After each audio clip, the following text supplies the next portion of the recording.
Good morning student. Knowledge and curriculum के अंतर्गत आप लोगों का आज कल्चर को लेकर हम आगे बढ़ेंगे। अपने अपनी श्रृंखला को बढ़ाते हुए आगे आगे कल्चर को आज हम जानेंगे। कल्चर के नेचर एवं उसके शिक्षा के सामाजिक आधार। ये सब जानने से पहले हम जान लें कि संस्कृति को जानने से पहले हम सभ्यता को जान लें, क्योंकि संस्कृति और सभ्यता एक दूसरे से इतने गुथे हैं कि उनको सरलता से पृथक नहीं किया जा सकता। क्या है? संस्कृति और सभ्यता एक दूसरे से इतने गुथे हैं कि उनको सरलता से अलग हम नहीं कर सकते। सभ्यता एक विशेष पर्यावरण का निर्माण करती है। सभ्यता परिवर्तनशील है, प्रगतिशील है। समय समय पर इसका मूल्य निर्धारण किया जा सकता है। समय समय पर इसका मूल्य निर्धारण किया जा सकता है। सभ्यता का प्रसार चारों तरफ होता है। सभ्यता का शीघ्र अनुकरण किया जा सकता है। जैसे आज हम भौतिकवादी युग में जी रहे हैं, सुख सुविधाओं के उपकरण को शीघ्रता से अपनाते जा रहे हैं। जिन मशीनों को हम सभ्यता के अंग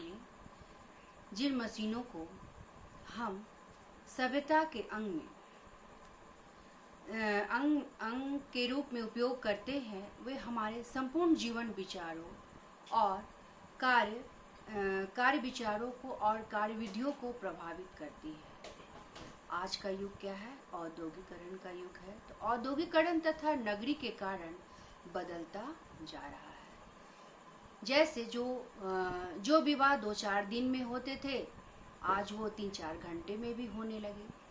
तो सभ्यता संस्कृति का क्या है? वाहक है ना। यदि छापेखाने न होते तो हम साहित्य एवं विभिन्न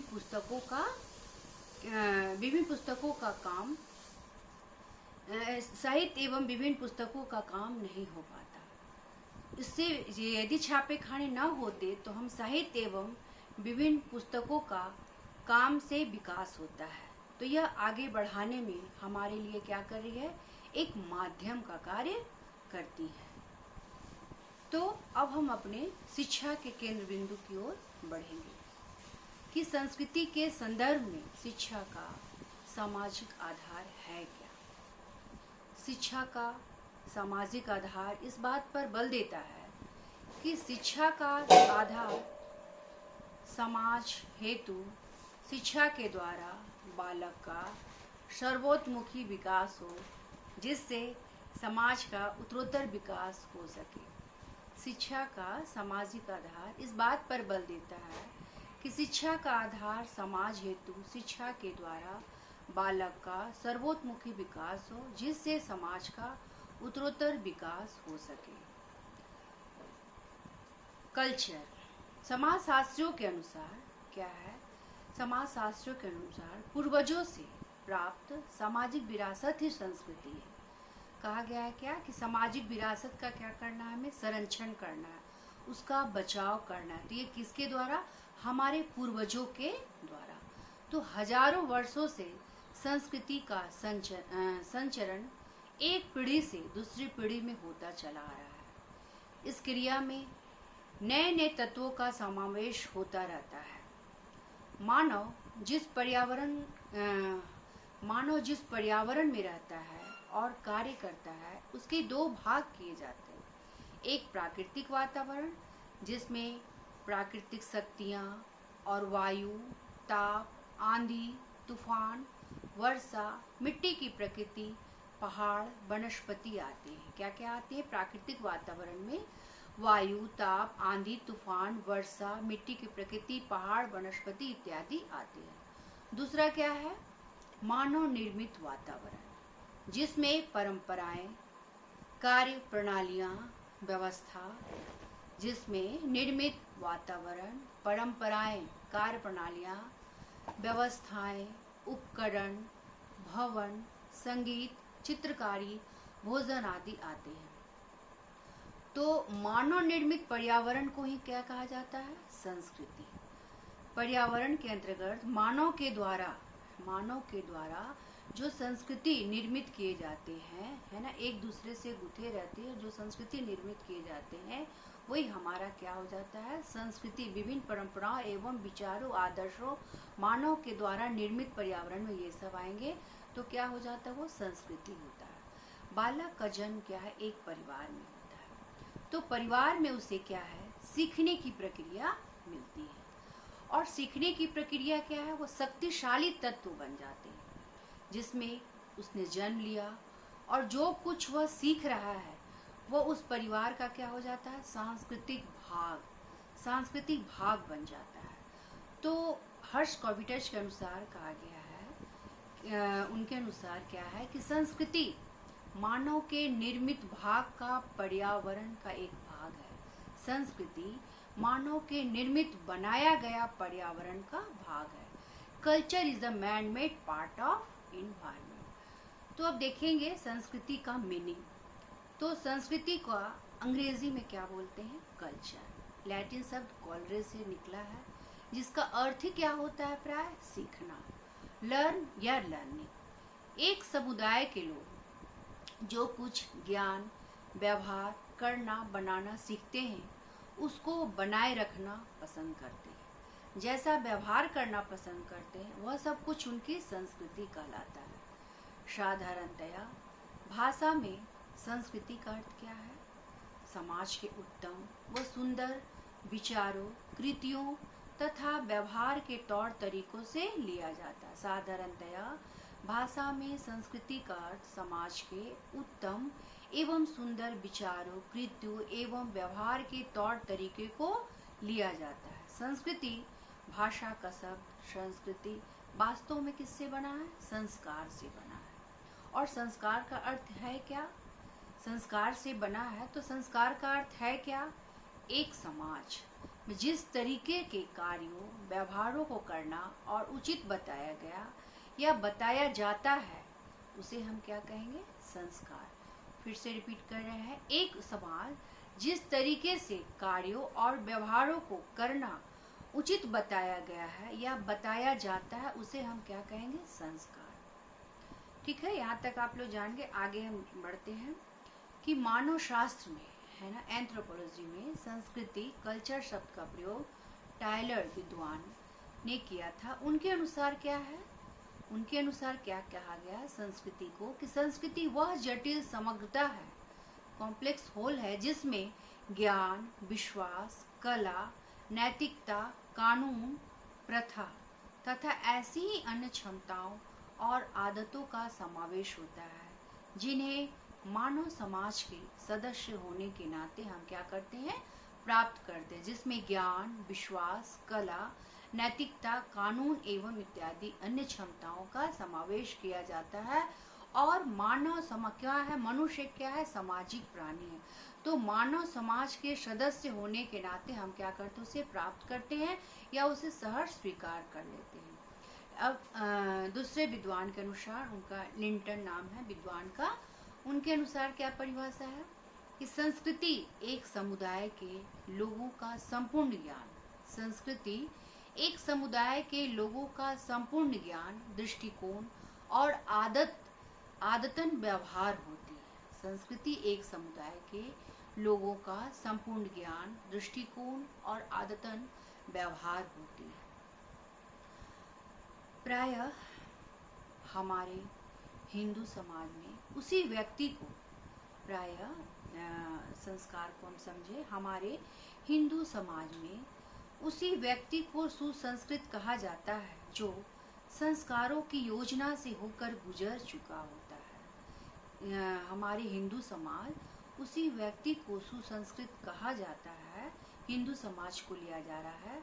इसके नेक्स्ट क्लास में हमने आपका क्लास लिया था शिक्षा एवं समाज का संपर्क कैसा है। तो बिना समाज के क्या है? संस्कृति का निर्माण नहीं होता। तो हिंदू समाज में उसी व्यक्ति को सुसंस्कृत कहा जाता है जो संस्कारों की योजना से गुजर चुका होता है। संस्कृति मानव द्वारा क्या होती है? सृजन होती, मानव के ही द्वारा। जैसे इसे एक उदाहरण से समझेंगे। फॉर एग्जाम्पल, उदाहरण के लिए एक शिशु है, उसको भूख लगती है, तो भूख एक दैहिक आवश्यकता है ना, जो उसे संतुष्ट भोजन से किया जाता है। और मनुष्य क्या है, भूख उसकी क्या है, दैहिक आवश्यकता, जो उसे हमें भोजन देकर उसे पूर्ति करते हैं। लेकिन मनुष्य अपनी क्या है, जैविक आवश्यकताओं को पूरा करने के लिए क्या करते हैं, अपने पर्यावरण के अनुकूल करते हैं। यह सीखना अपने आप में क्या है, वातावरण, सामाजिक वातावरण में रह के अनुसरण करना ही क्या हो जाता है, संस्कृति के विकास की जड़ हो जाती है। तो इसी संदर्भ में ओटाबे का क्या कथन है कि किसी समाज की संस्कृति में अर्थ उस समाज की संपूर्ण जीवन शैली से होती है। किसी समाज की संस्कृति से अर्थ उस समाज की संपूर्ण जीवन शैली से होती है। संस्कृति क्या है, उस फूल के समान है जो संस्कृति क्या है, उस फूल के समान है जो मानव की क्रियाओं के द्वारा क्या होता है, खिलता है। संस्कृति उस फूल के समान है जो मानव की क्रियाओं के द्वारा खिलता है, परंतु संस्कृति अति सुंदर पुष्प है जो कि मानव की क्रियाओं द्वारा उसके प्रारूप को निर्धारित करता है। ठीक है, यहाँ तक आप लोग समझ। अब हम चलते हैं आगे का टॉपिक है, इसी के अंतर्गत है नेचर ऑफ कल्चर। संस्कृति की प्रकृति क्या है, या इसके लक्षण क्या है, या विशेषताएं क्या है। तो मानव ही संस्कृति का क्या है, निर्माता है, और उसे निर्माता कहलाने का अधिकारी है। संस्कृति क्या है, मनुष्य के मिश्रित जीवन की देन है। इसका प्रसार मुख्यतः मनुष्य की आवश्यकताओं पर ही निर्भर करता है। संस्कृति अपनी विविधताओं के लिए प्रमुख है। मानव जीवन में संस्कृति एकता तथा पृथकता है ना, एकता तथा पृथकता, अलगाव दोनों ही लाती है। संस्कृति मानव के प्रयास का ही फल है। संस्कृति मानव के प्रयास का ही फल है। संस्कृति की प्रकृति की कुछ विशेषताओं को या समझ लेने से हम अधिक रूप से इसे स्पष्ट रूप से जान पाएंगे। तो अब हम इसे एक एक करके आप लोगों को बताएंगे, पॉइंट वाइज आप लोग नोट कर सकते हैं। संस्कृति सीखा हुआ व्यवहार है। Culture is a learn of behaviour. संस्कृति सीखा हुआ व्यवहार है। संस्कृति में हस्तांतरित होने का गुण है। संस्कृति में हस्तांतरित होने का गुण है। संस्कृति समूह का आदर्श होती है। संस्कृति में सामाजिकता का गुण है। संस्कृति में अनुकूलन का गुण है। संस्कृति शिक्षात्मक होती है। संस्कृति में आवश्यकता पूर्ति का गुण है।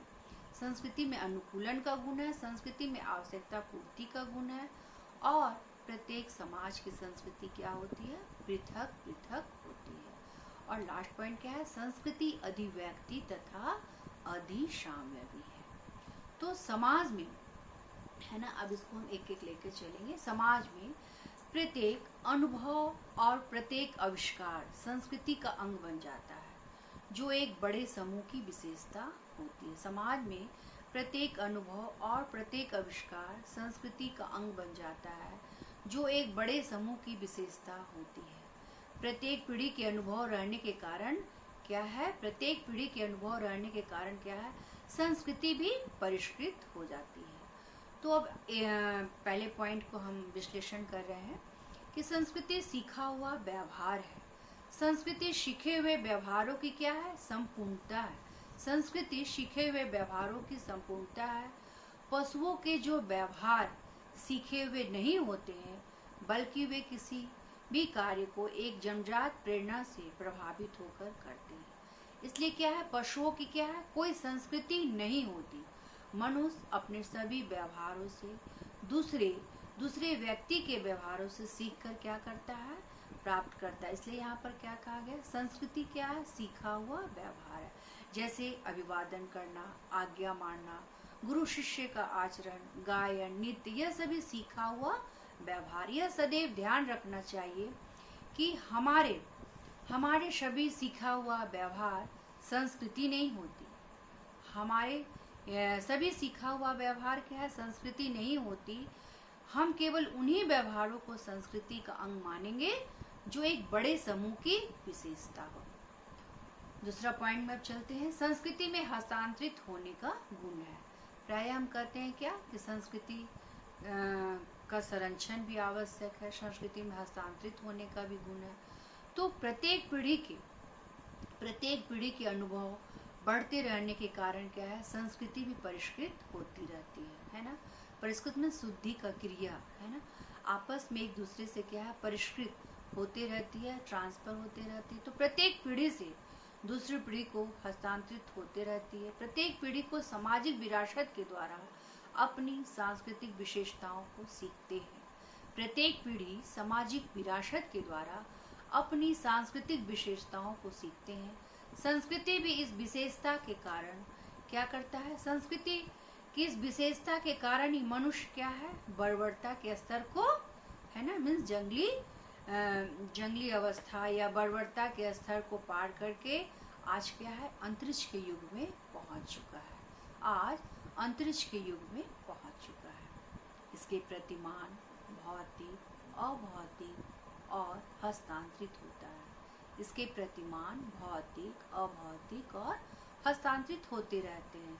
जैसे मोटर कार, टेलीविज़न आदि भौतिकवादी या विभिन्न सुख सुविधाओं, ये सब हमें क्या है, भौतिकवादी युग में मिलते हैं। तो भौतिकवादी प्रतिमान है और व्यक्ति के आचरण, व्यवहार तथा परिवेश, विचार और भौतिक प्रतिमान है, जो ये व्यवहार में क्या है, हस्तांतरित प्राय होते रहते हैं। ठीक है। अब नेक्स्ट क्या है, संस्कृति समूह का आदर्श होती है। संस्कृति समूह का आदर्श होती है। तो प्रत्येक समूह की संस्कृति को क्या हम मानते हैं, सर्वोत्तम, क्योंकि सभी समाज की जो वर्ग है वो क्या है, अपनी अपनी संस्कृति को क्या है, वो सर्वोत्तम समझते हैं। तो दूसरे समाजों की संस्कृति से अपनी संस्कृति को सदैव उच्च और उपयोगी मानते हैं। लौकिक भी मानते हैं और अलौकिक भी मानते हैं।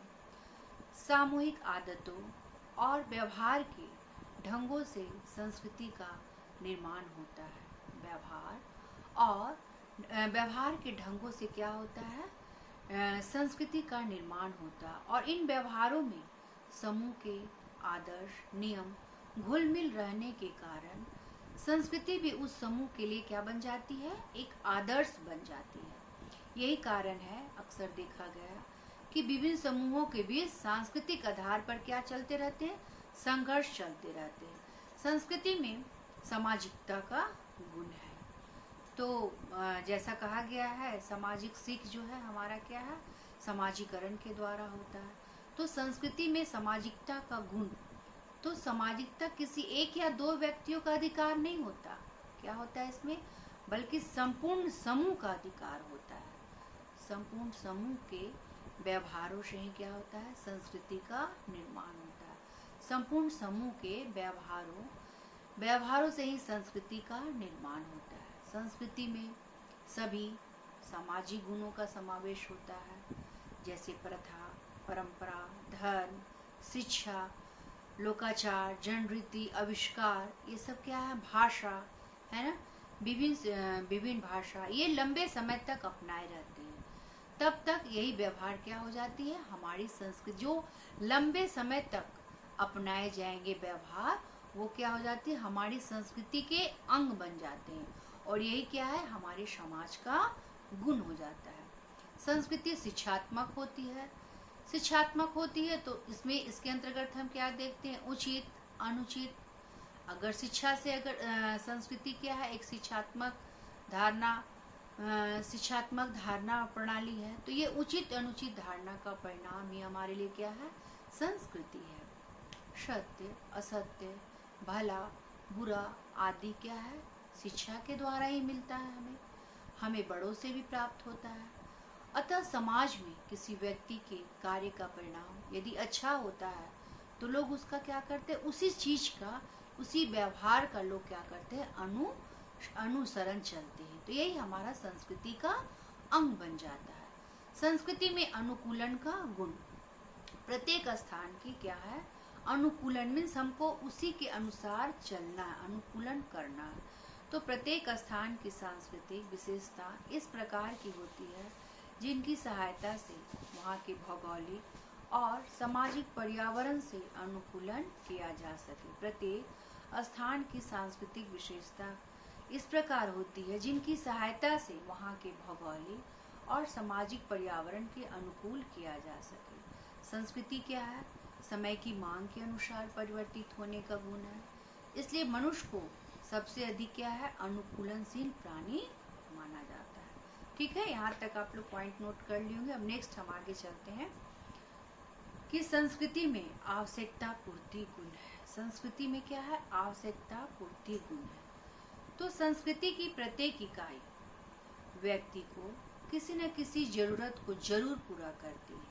संस्कृति की प्रत्येक इकाई व्यक्ति को किसी न किसी जरूरत को जरूर पूरा करती है। कभी कभी संस्कृति का कोई अंग बाहरी रूप से बेकार मालूम होता है, लेकिन संपूर्ण सांस्कृतिक ढांचे में उनका क्या है? महत्वपूर्ण अवश्य होता है। जैसे अगर हम देखें उदाहरण के लिए, लोहे की एक तिल्ली को हम सामान्य देखेंगे तो निरर्थक मानते हैं, लेकिन एक अगर साइकिल की संपूर्ण रचना में इसका अगर महत्वपूर्ण स्थान होता है, उसके बिना ये क्या है? आगे नहीं बढ़ सकता है।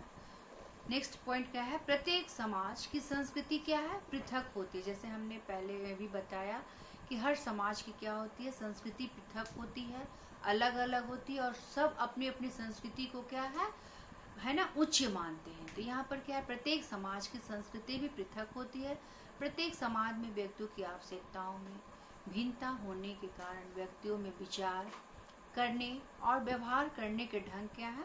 पृथक पृथक होते हैं।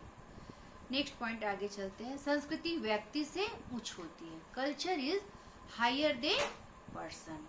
संस्कृति का निर्माण व्यक्ति के द्वारा होता है, लेकिन संस्कृति क्या है? संस्कृति का बार बार क्या बोला जा रहा है कि व्यक्ति के बिना संस्कृति का निर्माण नहीं होता। संस्कृति का निर्माण व्यक्ति के द्वारा होता है, लेकिन संस्कृति व्यक्ति से अधिक महत्वपूर्ण है। लेकिन संस्कृति व्यक्ति से अधिक महत्वपूर्ण है।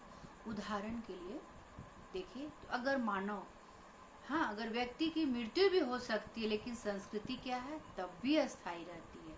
उसके बाद भी संस्कृति क्या है ना, संस्कृति को हम जीवित ही रखते हैं। इसके अलावा व्यक्ति से संस्कृति कम प्रभाव होता है, व्यक्ति से संस्कृति कम प्रभावित होता है, लेकिन क्या है? संस्कृति व्यक्ति के क्या करता है? सभी व्यवहारों और कार्यों को प्रभावित करता है। संस्कृति व्यक्ति के सभी व्यवहारों और कार्यों को प्रभावित करता है। संस्कृति सार्वभौमिक स्वीकृति है। सार्वभौमिक कैसे है? समाज तथा व्यक्ति क्या करते हैं? विभिन्न आवश्यकताओं की पूर्ति के लिए क्या है? हमें विभिन्न विधियों का नाम ही संस्कृति। और विभिन्न सार्वभौमिक संस्कृति के अंदर मनुष्य अपनी आवश्यकताओं को क्या अकेले अगर समाज में आया है तो वो अकेले पूरा नहीं करेगा, है ना। उन्हें विभिन्न व्यक्तियों का सहारा लेना पड़ता है। विभिन्न व्यक्तियों के संपूर्ण व्यवहार से वो क्या करते हैं? सार्वभौमिक स्वीकृति के अंतर्गत उनका आचरण क्या बन जाता है? संस्कृति का अंग बन जाता है। और इस समय तब तक नहीं बन पाता जब तक पर्याप्त संख्या में लोग उसे स्वीकार नहीं कर सकते। इसलिए संस्कृति क्या है? एक सार्वभौमिक स्वीकृति है। ठीक है, नेक्स्ट और क्या देखते हैं? नेक्स्ट पॉइंट है या लास्ट पॉइंट है, संस्कृति अधिव्यक्ति तथा अधिसाम्यवी है। ये प्राय क्वेश्चन पूछे भी जाते हैं। संस्कृति का ये पॉइंट, संस्कृति की प्रकृति और विशेषता के अंतर्गत किसी तरह के कंपटीशन में पूछे जाते हैं कि संस्कृति अधिव्यक्ति तथा अधिसाम्यवी है कैसे। Culture is super individual and super organic. तो संस्कृति क्या इसमें बता रहा है कि संस्कृति व्यक्ति की शक्ति से ऊपर है। संस्कृति व्यक्ति की शक्ति से ऊपर है क्योंकि यह किसी एक व्यक्ति के व्यवहार का परिणाम न होकर क्या है? सामूहिक व्यवहार की उपज है। इसके लिपर्ट के अनुसार, है ना, LIPPERT, लिपर्ट के अनुसार क्या कहा जा रहा है कि संस्कृति व्यक्ति से ऊपर होने के साथ साथ अधिसाम्यवी भी है। साम्यवी का अर्थ यहाँ पर क्या बताया जा रहा है? विभिन्न जैविकीय विशेषताओं से, जिनकी, है ना, विभिन्न जैविकीय आवश्यकताओं से जिनकी सहायता से व्यक्ति सामाजिक मानव बन सका है। जैसे सीधे खड़े हो सकने की क्षमता, सरलता पूर्वक घुमाए जा सकने वाले हाथ, मेधावी मस्तिष्क, संस्कृति से ही क्या है मानव, मेधावी मस्तिष्क उसे प्राप्त हुआ तथा भाषा के अनुकूल अंग इत्यादि क्या है, सामयिक विशेषताओं से ही उन्हें प्राप्त होती है। तो संस्कृति का विकास इन्हीं सब कारणों से हुआ है। संस्कृति की अनुपस्थिति में यह मस्तिष्क तथा हाथ अपने आप पशुओं के समान कार्य करने लगता है। संस्कृति मानव की जीव रचना से क्या है, संस्कृति मानव की जीव रचना से अधिक महत्वपूर्ण है। संस्कृति को कोई मनुष्य नहीं बनाता, यह बहुत से मनुष्यों के द्वारा ही बनती है। ठीक है, आज आप लोगों के लिए इतना ही। इससे रिलेटेड एक क्वेश्चन आप लोग नोट कर ले। संस्कृति की अवधारणा क्या है, इसके विभिन्न विद्वानों के द्वारा परिभाषित करें। और नेक्स्ट क्या है कि संस्कृति की प्रकृति को बताएं एवं इसकी विशेषताओं की वर्णन करें। ठीक है, फिर हम अगले क्लास में फिर पुनः आपसे मिलते हैं। आज के लिए इतना ही। अगर यहाँ तक आप लोगों को समझ में है ना, अगर यहाँ तक आप लोगों को समझ में आ गया हो तो लाइक करें एवं सब्सक्राइब करें।